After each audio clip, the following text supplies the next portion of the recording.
Chapter 8, Section 9. Healing as Corrected Perception. I said before that the Holy Spirit is the answer. He is the answer to everything because he knows what the answer to everything is. The ego does not know what a real question is, although it asks an endless number. Yet you can learn this as you learn to question the value of the ego, and thus establish your ability to evaluate its questions. When the ego tempts you to sickness, do not ask the Holy Spirit to heal the body, for this would merely be to accept the ego's belief that the body is the proper aim of healing. Ask rather that the Holy Spirit teach you the right perception of the body, for perception alone can be distorted. Only perception can be sick, because only perception can be wrong. Wrong perception is the wish that things be as they are not. The reality of everything is totally harmless, because total harmlessness is the condition of its reality. It is also the condition of your awareness of its reality. You do not have to seek reality. It will seek you and find you when you meet its conditions. Its conditions are part of what it is. And this part only is up to you.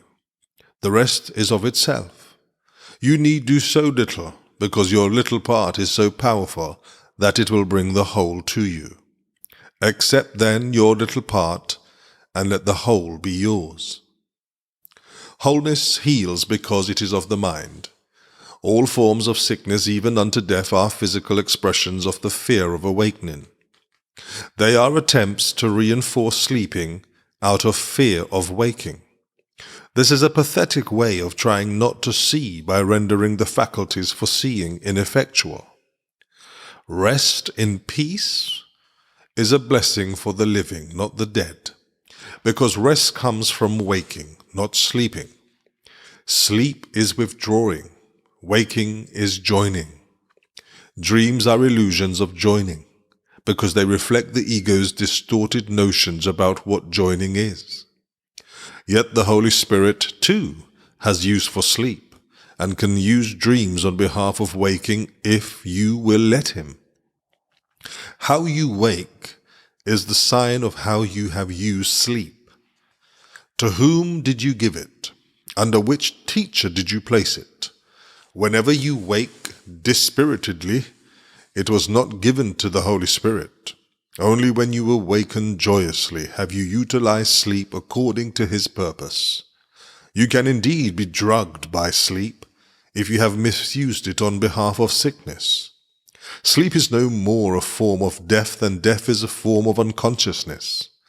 Complete unconsciousness is impossible. You can rest in peace only because you are awake. Healing is release from fear of waking and the substitution of the decision to wake. The decision to wake is the reflection of the will to love, since all healing involves replacing fear with love. The Holy Spirit cannot distinguish among degrees of error, for if he taught that one form of sickness is more serious than another, he would be teaching that one error can be more real than another. His function is to distinguish only between the false and the true, replacing the false with the true. The ego, which always wants to weaken the mind, tries to separate it from the body in an attempt to destroy it. Yet the ego actually believes that it is protecting it. This is because the ego believes that mind is dangerous, and that to make mindless is to heal. But to make mindless is impossible, since it would mean to make nothing out of what God created. The ego despises weakness, even though it makes every effort to induce it. The ego wants only what it hates. To the ego, this is perfectly sensible. Believing in the power of attack, the ego wants attack. The Bible enjoins you to be perfect, to heal all errors, to take no thought of the body as separate, and to accomplish all things in my name. This is not my name alone, for ours is a shared identification. The name of God's Son is one, and you are enjoined to do the works of love because we share this oneness. Our minds are whole because they are one. If you are sick, you are withdrawing from me. Yet you cannot withdraw from me alone. You can only withdraw from yourself and me. You have surely begun to realize that this is a very practical course, and one that means exactly what it says. I would not ask you to do things you cannot do, and it is impossible that I could do things you cannot do.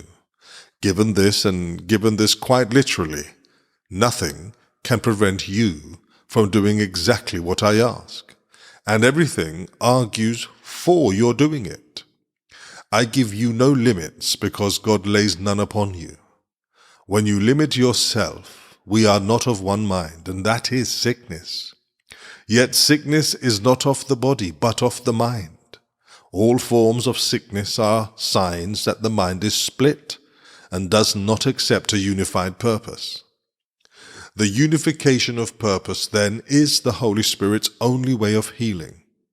This is because it is the only level at which healing means anything. The re-establishing of meaning in a chaotic thought system is the way to heal it.